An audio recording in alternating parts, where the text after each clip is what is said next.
Ok, excelente. Buenos días, hermanos. Dios les bendiga. Para mí es un privilegio estar con ustedes nuevamente.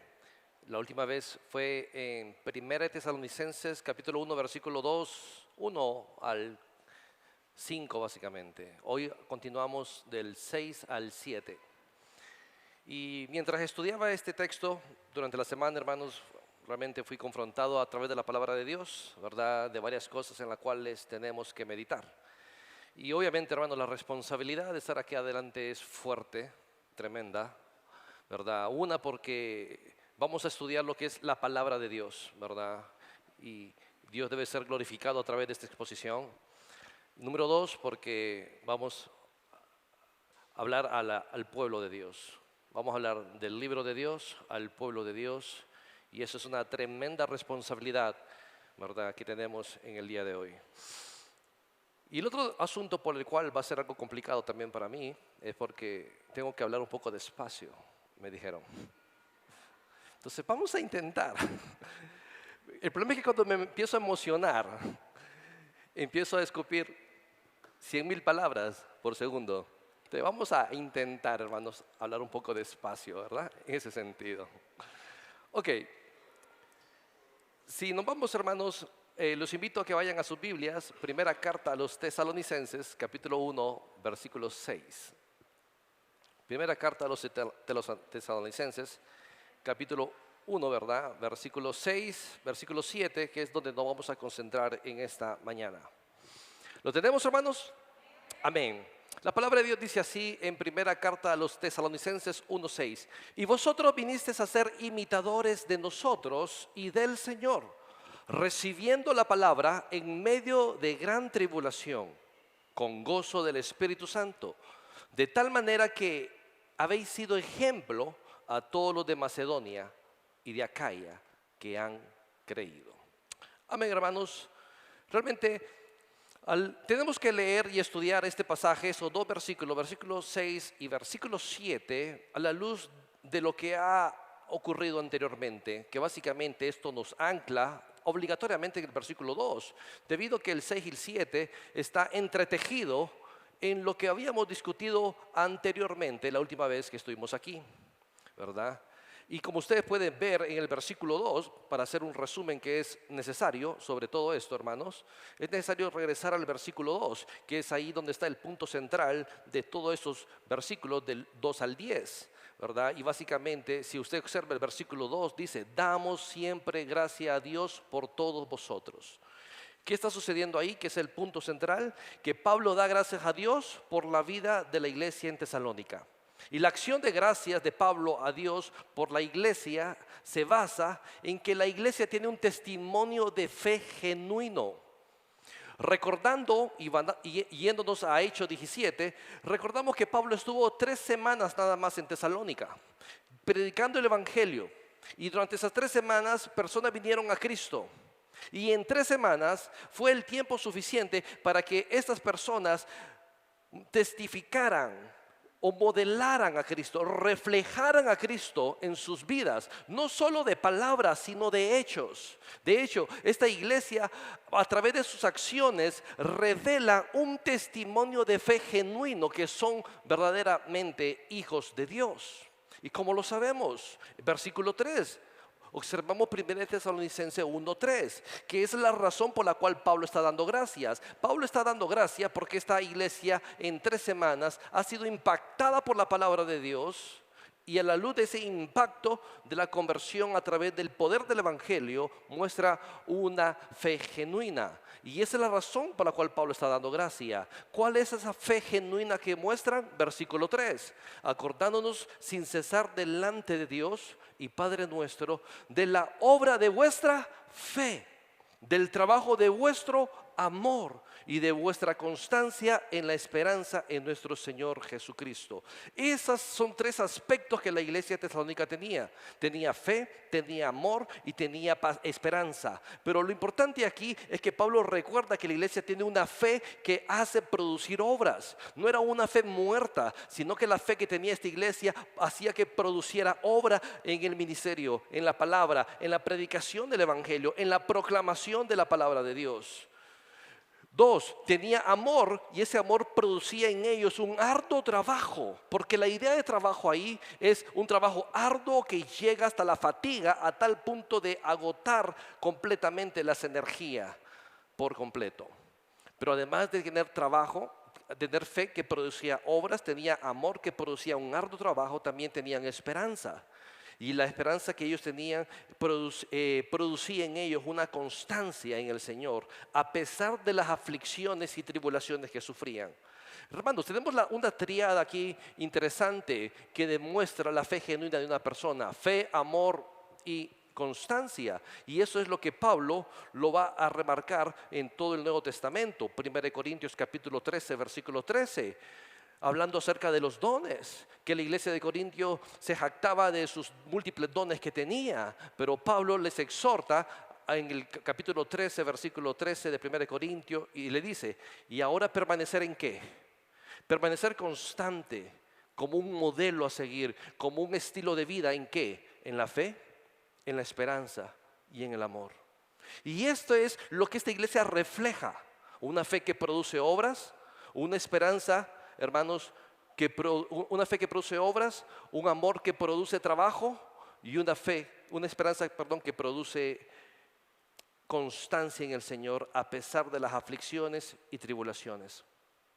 Y la razón de ese testimonio fiel que tiene la iglesia de Tesalónica radicaba simplemente en que ellos habían sido salvados por medio del Evangelio. Habían escuchado el Evangelio y habían recibido el Evangelio.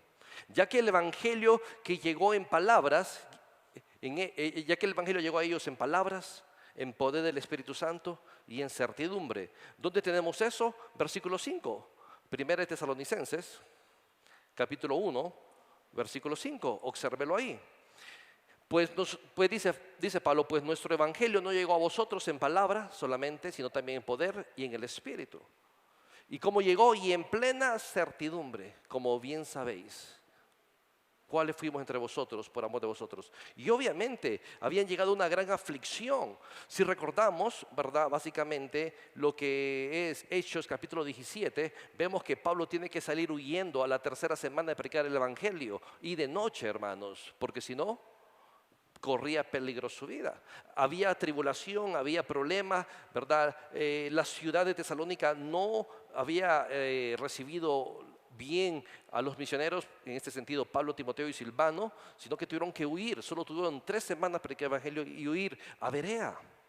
Así que había una tensión fuerte en la ciudad. Pablo se fue, pero la situación tensa continuaba en Tesalónica con los hermanos que habían recibido a Cristo. Así que a pesar de las aflicciones, ellos eran constantes en su esperanza en Cristo Jesús. En ese sentido. Ahora bien, observemos el versículo 5 nuevamente. Lea en su Biblia el versículo 5 y dice aquí: pues nuestro Evangelio, dice Pablo. Pregunta: ¿el Evangelio de quién es? ¿Del Señor Jesucristo o de Pablo? ¿Y por qué Pablo entonces en este sentido dice nuestro Evangelio como si fuese de él? Tenemos que entender ahí, hermanos, lo que está sucediendo, ¿verdad? Por lo cual Pablo dice esto. Pablo tiene claro que las buenas nuevas de salvación no son de él, sino del Señor Jesucristo. Pero Pablo se ha identificado a tal punto con el Evangelio, que el Evangelio se había internalizado en él. A tal punto que Pablo en su vida diaria, en sus acciones, en la manera como él vivía, él reflejaba el Evangelio en todo sentido.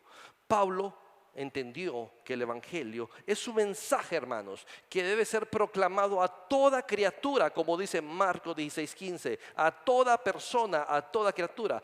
El Evangelio es un mensaje que debe ser proclamado a toda criatura, pero no solamente proclamado, sino también debe ser vivido por aquellas personas que lo proclaman. Y ese es el problema muchas veces. Proclamamos el Evangelio, pero no reflejamos ese Evangelio que predicamos. Predicamos el Evangelio, anunciamos el Evangelio, pero ¿cuántas veces estamos viviendo a la luz de ese mensaje? ¿Cuántas veces estamos reflejando ese Evangelio con nuestra vida? No es suficiente la proclamación del Evangelio, sino que vivamos el mensaje que predicamos. Y esa es la razón por la cual Pablo dice nuestro evangelio, porque para Pablo no solo era realmente un mensaje, era un estilo de vida en el cual estaba inmerso. Y eso lo podemos ver claro en el versículo 5. Observe, pues nuestro evangelio no llegó a vosotros en palabras solamente, sino también en poder, en el Espíritu Santo y en plena certidumbre. Y ahí dice, como bien sabéis, los de Tesalónica sabían cómo Pablo se había vivido, cómo Pablo se comportaba, cómo Pablo había modelado ese estilo de vida. Dice ahí, como bien sabéis, cuáles fuimos entre vosotros. Es decir, cuál fue nuestra conducta, es decir, cuál fue nuestro proceder, es decir, cuál fue nuestro comportamiento a la luz del Evangelio. Una traducción un poco más clara en este sentido lo tenemos en la Biblia de las Américas, en donde dice de esta manera, como sabéis qué clase de personas demostramos ser. Es decir, Pablo no solo predicó el evangelio, sino que demostraba ese evangelio a través de esa vida en la cual él reflejaba. ¿Y cuál era el comportamiento de Pablo con los de Tesalónica? Observemos el 1 de Tesalonicenses 2:7. Y dice Pablo, antes fuimos tierno entre vosotros. ¿Cómo fue Pablo? Tierno. ¿A qué punto? Como la nodriza que cuida con ternura a sus propios hijos. Tan grande es nuestro afecto por vosotros que hubiéramos querido entregarnos no solo el evangelio de Dios, sino también nuestras propias vidas para que habéis llegado a ser muy queridos. Y eso es entonces, Pablo dice, ustedes sabieron cómo nos comportamos, ustedes vieron que predicamos el evangelio y vivíamos a la luz de ese evangelio en la razón del amor, porque si estamos cristianos, si estamos en Cristo, debemos de amarnos los unos a los otros. Y Pablo lo demuestra y lo escribe en esta carta. Así que Pablo simplemente no predicaba el evangelio, sino que vivía el evangelio claramente. Eso significa que no solo tenemos que predicar, sino que vivir lo que predicamos, sino que en este sentido Pablo vivió lo que predicaba. El problema de hoy en día, hermanos, es que hoy muchos hablan más del evangelio de lo que en realidad lo viven. Y ese es el problema. Hoy hablan mucho del evangelio, proclaman mucho el evangelio, que hasta en cierto punto se tiene como un mensaje trillado de una y otra, tanto borbambeo que hay del mensaje del evangelio, pero el problema es que los predican no lo viven. Y esa es la gran dificultad. Y es ahí donde empezamos a reflejar a Cristo, porque Cristo es el núcleo del evangelio de acuerdo a 1 Corintios 13. 1 Corintios 15, perdón, del 1 al 4. Cristo es el núcleo del evangelio. Cristo es el evangelio mismo. Para reflejar a Cristo en nuestra vida tenemos que vivir en el evangelio completamente. El evangelio, hermanos, para nosotros debe de ser entonces no un elemento más en nuestra vida, sino debe ser parte de nuestra vida. Debe de internalizarse en nosotros. Debe ser parte de nosotros, parte de nuestras moléculas. El evangelio debe de ser parte de nuestro ADN y vivir a la luz de ese mensaje de salvación y predicarlo. En este sentido, hermanos, Pablo está dando gracia a Dios porque el evangelio había impactado la vida de estos hermanos. Una, porque ellos habían recibido el evangelio. Dos, habían visto ese evangelio modelado en la vida de los misioneros, Pablo, Timoteo y Silvano. Y por lo tanto el impacto total de este evangelio produjo vidas en esta iglesia que tenía fe, tenía amor y que tenía esperanza.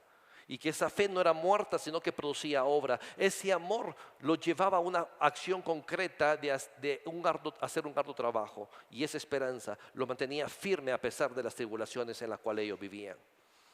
Teniendo esto en consideración, entonces podemos entrar al versículo 6. Porque ¿cómo continúa el versículo 6? Dice así, y vosotros. Es decir, la idea es la misma. Pablo sigue dando gracias a Dios porque modelan un testimonio fiel, modelan a Cristo estos hermanos, reflejan que viven en Cristo, están reflejando a Cristo a través de la fe, amor y esperanza por medio del evangelio que recibieron. Y nuevamente, entonces Pablo, con ese y que tenemos en el versículo 6, está conectando todo, hermanos, en ese sentido. Y podemos decir versículo 6 es parte nuevamente entonces del agradecimiento de Pablo a Dios por la vida de ellos.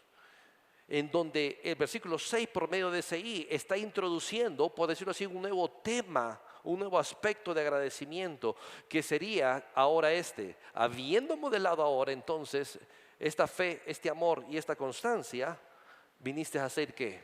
Imitadores, imitadores de nosotros y del Señor, por causa del Evangelio. Es decir, de manera tal, hermanos, que la iglesia de Tesalónica estaba modelando a Cristo, en ese sentido. La expresión, básicamente, esa expresión que dice ahí versículo 6, vosotros vinisteis a ser imitadores, sugiere un cambio puntual, irrepetible en la vida de las personas de Tesalónica que habían recibido a Cristo. Ese cambio radical que ellos tuvieron fue por causa del Evangelio. Y esa parte de ese cambio es porque también ellos fueron imitadores. Imitadores. ¿De quién dice el texto?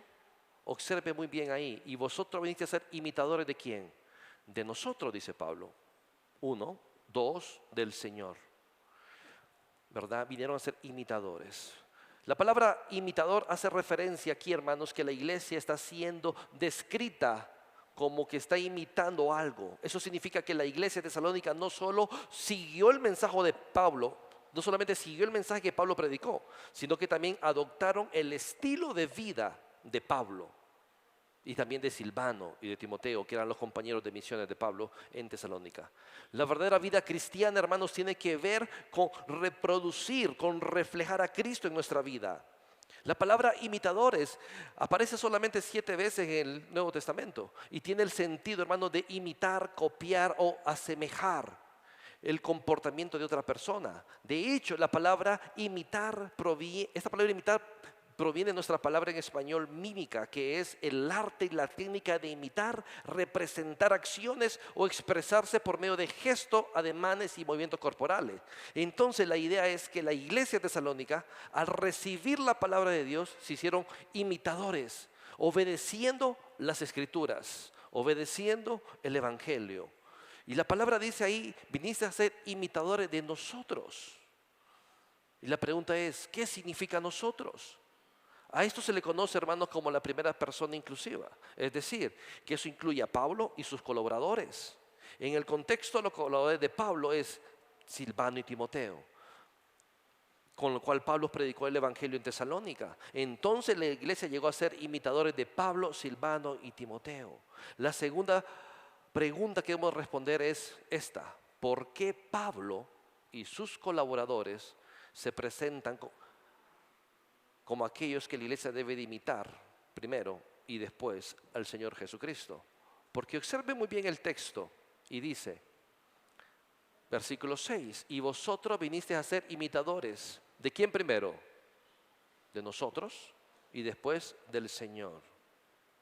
¿Por qué Pablo hace eso en este texto? ¿Será que es una muestra de orgullo que tiene Pablo para ponerse él como en primera opción y después al Señor Jesucristo? Si fuese en este término, entonces nos sorprende que Pablo se mencione a él primero, sus colaboradores, incluido en nosotros, y después al Señor Jesucristo.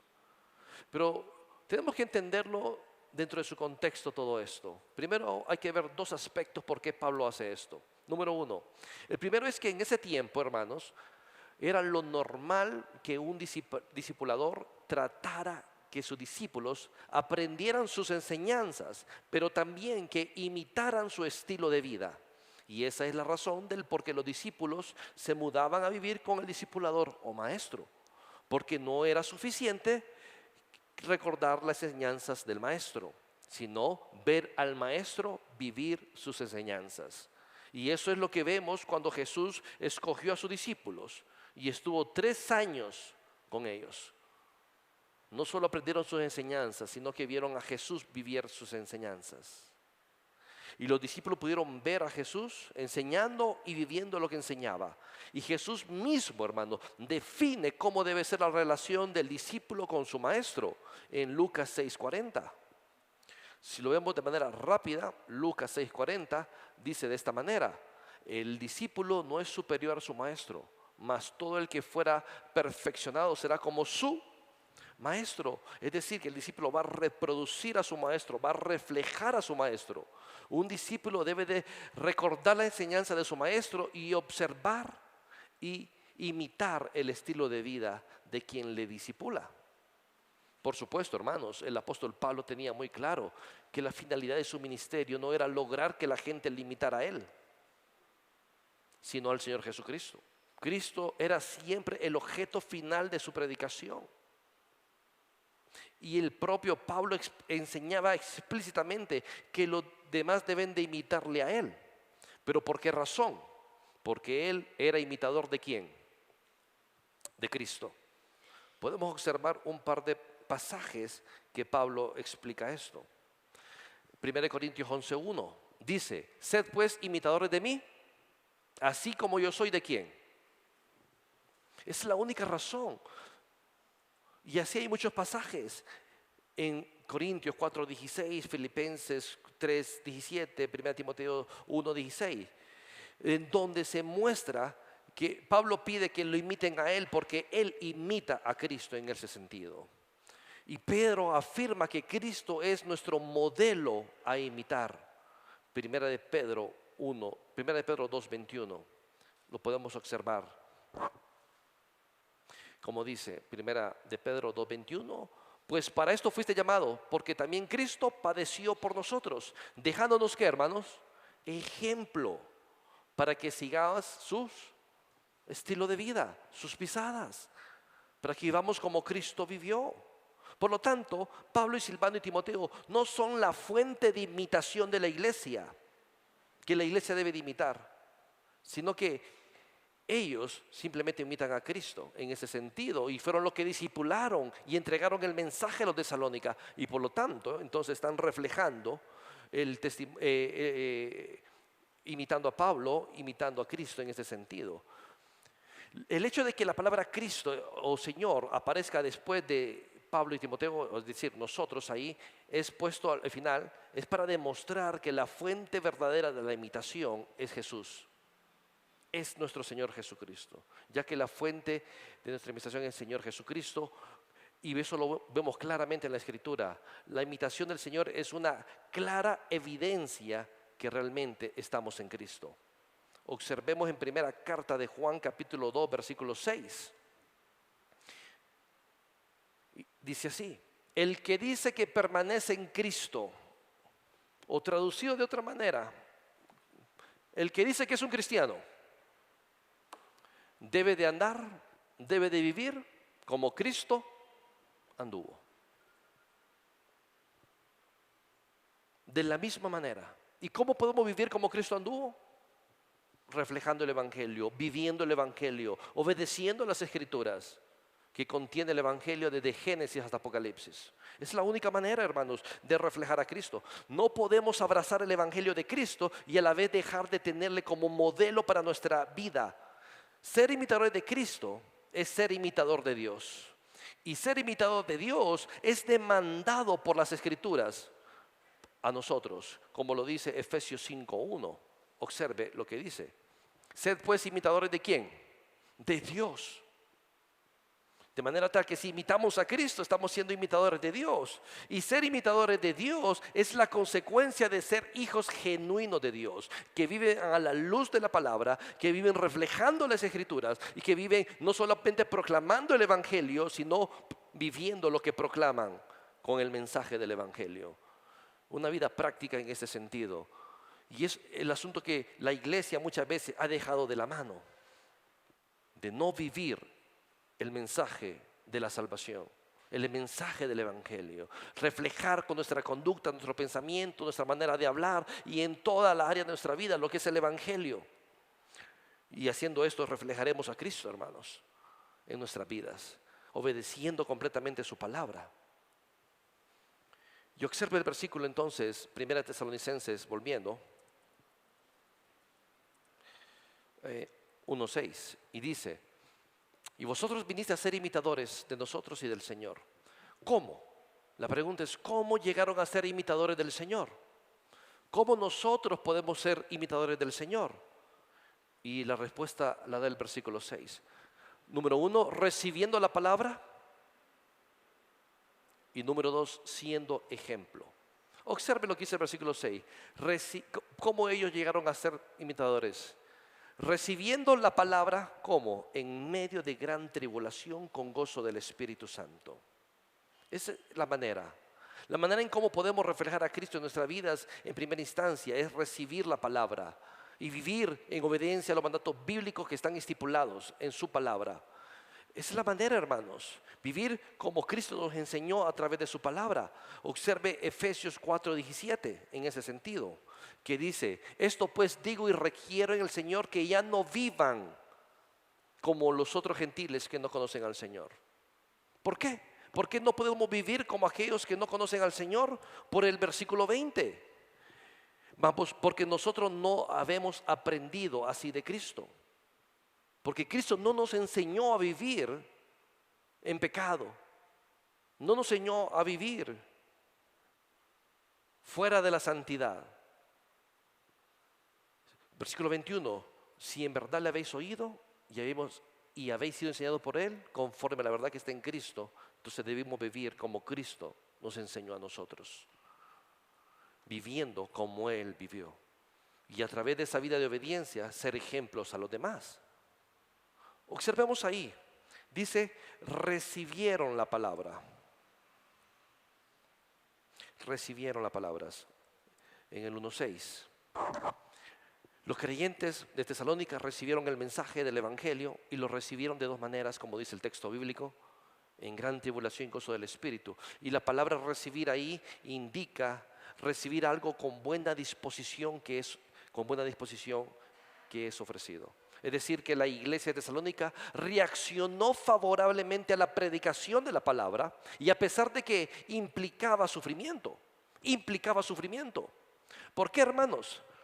Recibió esa palabra, recibió ese mensaje que había sido predicado por Pablo, Timoteo y Silvano, y además de haber recibido ese mensaje, lo recibieron de buena gana, creyendo en el mensaje, pero además vieron el modelo de vida de Pablo, Silvano y Timoteo, que era reflejado y que era congruente con el mensaje de predicación, y por lo tanto tomaron esa palabra, tomaron ese evangelio y vivieron acorde a ese evangelio, a la luz del mensaje y a la luz del testimonio que reflejaba estos líderes cristianos en este momento. Y lo recibieron a pesar de estar en contra de la corriente, porque había tribulación. Hechos 17 lo dice claramente. Y tenemos que entender esto desde el punto de vista de Hechos 17. Y observamos Hechos 17, en donde Pablo está por 3 semanas predicando el evangelio en esta ciudad.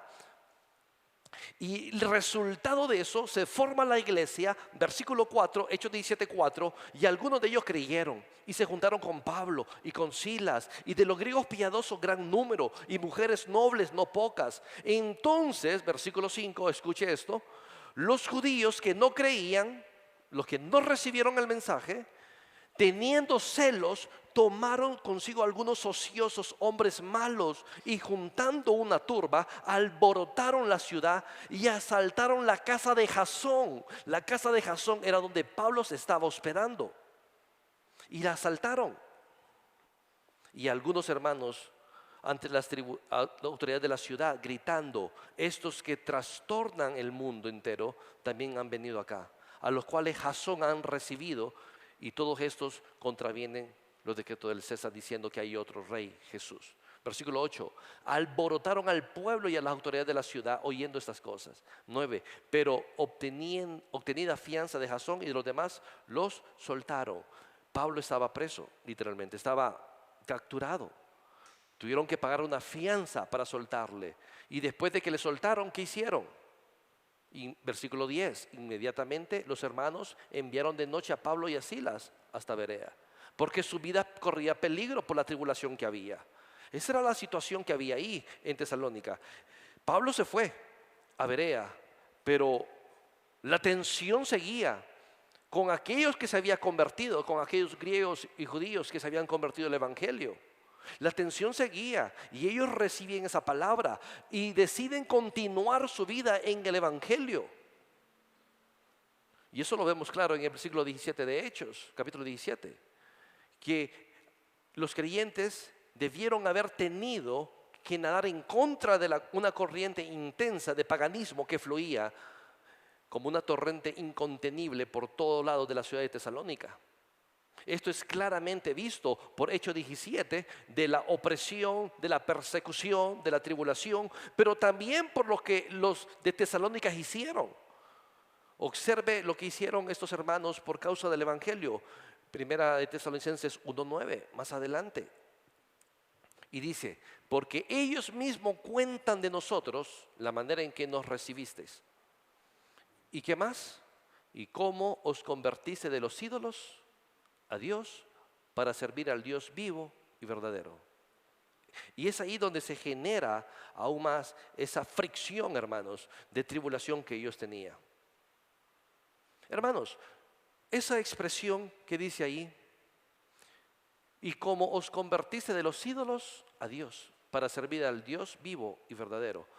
Y no es simplemente como decir, hermanos, se arrepintieron y abandonaron a sus falsos dioses, a sus ídolos, y ya se pusieron a servir a Dios y ya, qué sencillo. No es así de fácil, hermanos. Definitivamente no es así de fácil. No es como que una persona, por ejemplo, en Honduras, tenga un altar de ídolos, de santos y tantas cosas, y de repente vino el Evangelio, impactó su vida, y de la noche a la mañana derriba sus ídolos y ya como si nada comienza a vivir la vida nueva. No es así de fácil en realidad, hermano. No es tan fácil como parece. No es tan fácil dejar a los ídolos como pareciera. Dejar el trasfondo religioso no es fácil y no ha sido fácil en ninguna cultura, en ningún tiempo de la historia de la humanidad. Ya que detrás de estos ídolos, hermanos, forzosamente hay relaciones humanas, hay relaciones familiares, hay relaciones sociales, hay estilos de vidas que han sido construidos sobre ese fundamento religioso. Por años y por años han crecido, han desarrollado una vida, un estilo de vida en base a estos ídolos. Así que no era fácil dejarlo. Por lo tanto, el volverse de los ídolos al Dios vivo y verdadero indicaba una ruptura con relaciones familiares, una ruptura con el pasado, con el antiguo yo, en cómo yo era antes, en cómo estas personas eran antes de Cristo y cómo vivían antes de Cristo y cómo empiezan a vivir ahora en el Señor. Una ruptura con familia, una ruptura con el estilo de vida pasado que había sido formado por medio de estos hábitos religiosos. Y entonces no era fácil, hermano, de que ellos se convirtieran a los ídolos, al Dios vivo. Y ese contraste es interesante, puede verlo. Como os convertiste de los ídolos, ¿a quién? A Dios. ¿Cómo eran los ídolos? Falsos y muertos. Por lo que dice en el versículo, para servir al Dios que vivo. Los ídolos son falsos, muertos, el Dios vivo, el Dios verdadero, los ídolos falsos. Y se convirtieron ellos. Y había tribulación y había tensión y así recibieron la palabra, así recibieron el mensaje y decidieron continuar viviendo de esa manera. Hermanos, si tenemos presión hoy por hoy, tenemos presión social y tenemos que despertar y ver cómo vamos a responder a esa presión social de la misma manera como respondieron los de Tesalónica. Los de Tesalonicenses prefirieron seguir en presión y vivir de acuerdo a las Escrituras y al Evangelio. Nosotros estamos empezando a experimentar presión social. Espero que esto se vaya desarrollando mucho más. Porque lastimosamente muchos cristianos ni nos damos cuenta de lo que está pasando con lo que es la identidad de género. Que número 1 ya fue publicado en la Gaceta en el año 2010, formalizándolo a nivel de todas las instituciones del Estado de Honduras. Y se le pide a la institución privada que colabore en este sentido, en donde la Secretaría de Educación ya han masificado esto en Honduras. Y yo pensé que solo en Tegucigalpa, pero ayer que estaba en Santa Bárbara, me di cuenta, hablando con muchos directores y profesores de Santa Bárbara, me di cuenta que ya está adentro enseñándole a los niños que un niño puede ser hombre o mujer dependiendo lo que quiera hacer. Ya se está enseñando eso. Yo pensé que solo en Tegucigalpa, pero eso está mucho más fuerte aparentemente afuera de Tegucigalpa. ¿Y cómo vamos a responder? Con el Evangelio, viviendo el Evangelio, reflejando el Evangelio a pesar de las presiones sociales, aunque tengan que ir presos, vivir a Cristo en ese sentido. Como esta iglesia lo demuestra, hermanos, como esta iglesia lo demuestra. Observe versículo 6 nuevamente. Presión social, tribulación en la cual estaban ellos. Y así ellos recibieron la palabra en medio de gran tribulación. La palabra tribulación tiene el sentido de aflicción, angustia, persecución. Literalmente significa apretar, estrujar, poner algo bajo presión enorme. El hecho de convertirse en cristiano no es garantía de que todo será bonito. El hecho de que seamos cristianos no hay garantía de que un mundo color de rosa y que no va a haber tensión. No, hermanos, todo lo contrario. Jesús enseña esto a sus discípulos en Juan 16:33. En el mundo tendréis, pero confiad que Él ha vencido al mundo. ¿Verdad? Por eso necesitamos la esperanza y la esperanza que produce constancia en nuestra vida, como lo era en la iglesia de Tesalonicenses, en este sentido. Pero al mismo tiempo que ellos habían recibido la palabra con tribulación, en la cual también estaban ellos, también ellos lo recibieron con gozo del Espíritu, como dice el versículo 6. Gozo del Espíritu. Es decir, que ese gozo provenía del Espíritu Santo. Habiendo estado en Cristo, habiendo recibido el Evangelio, están en Cristo y ahora recibieron el gozo por medio del Espíritu Santo. Un gozo imparable, un gozo que no depende de la circunstancia, un gozo que no depende de la tribulación o de la aflicción. Es un gozo que si estoy mal, voy a estar gozoso. Si estoy bien, voy a estar gozoso. Porque muchos creen que el estar feliz, alegre, gozoso depende de las circunstancias. No, hermanos, eso es absurdo. Le doy un ejemplo. ¿Conoce algún lugar en donde usted deja su celular en la calle, su billetera y el dinero, y que pasa al día siguiente lo encuentra intacto tal cual lo dejó? Parece como que fuera de sueño, ¿verdad? Parece surrealista. No, claro que hay países así. Solo mencionar un país de estos: Japón. Japón no hay delincuencia, hermanos. Y muchos otros países más como estos. Corea del Sur, por ejemplo, lo mismo. No hay pobreza, hermanos. No se mira la pobreza como se mira aquí, no hay delincuencia. Todo perfecto, todo tiene empleo, tienen todo. Pero ¿qué sucede con Japón? Tienen las tasas más altas de suicidio. Así que no son las situaciones, si son buenas o malas, las que produce el gozo. Es Dios. Es Dios. Y ese gozo lo hemos reflejado en la vida de Pablo. ¿Qué pasa cuando Pablo estaba con Silas predicando el Evangelio en Filipos, si no me equivoco? ¿Qué sucede? Los desnudaron, narra el texto bíblico, los latigaron y lo metieron al calabozo más al fondo y con cepos, con Pablo y Silas. ¿Qué hizo Pablo? ¿Se quejó? No. Gozoso alababa al Señor, cantaba himnos y se abrieron las puertas de las cárceles, se rompieron las cadenas. Porque el gozo no depende de la circunstancia en la cual estamos, depende de nuestro Señor Jesucristo. Y este era el gozo que esta iglesia tenía, hermanos, que procedía del Espíritu Santo. Así que esta iglesia recibió la palabra de Dios de la mejor manera para poder vivir en ella a pesar de las dificultades y tribulaciones. Hermanos, ¿qué estamos haciendo con la palabra que recibimos nosotros? ¿Qué estamos haciendo con el mensaje de la palabra que estamos recibiendo nosotros? ¿Lo estamos viviendo? ¿Lo estamos aplicando? ¿Lo estamos reflejando? ¿Qué estamos haciendo? Hermanos, es palabra de Dios. Y entendiendo el poder y la autoridad de la palabra de Dios, Dios creó todo por medio de su palabra. Todo Dios lo creó por medio de su palabra. Y solo para dar una referencia a esto, vamos a un salmo, Salmo 33, 6 al 9. Por el poder, por la palabra de Jehová fueron hechos, ¿qué, hermanos? Los cielos y los ejércitos de ellos por el aliento de su boca. Génesis 1, con el pastor Julio estamos estudiando. Y dijo Dios, sea. Inmediatamente llama a la existencia lo que no existe. Por el poder de su palabra. Él junta como montón las aguas del mar y pone en los depósitos de los abismos. Entendiendo el poder de la palabra y la autoridad que tiene la palabra, ¿cómo debemos responder ante ella? Versículo 8. Tema a Jehová, ¿quién?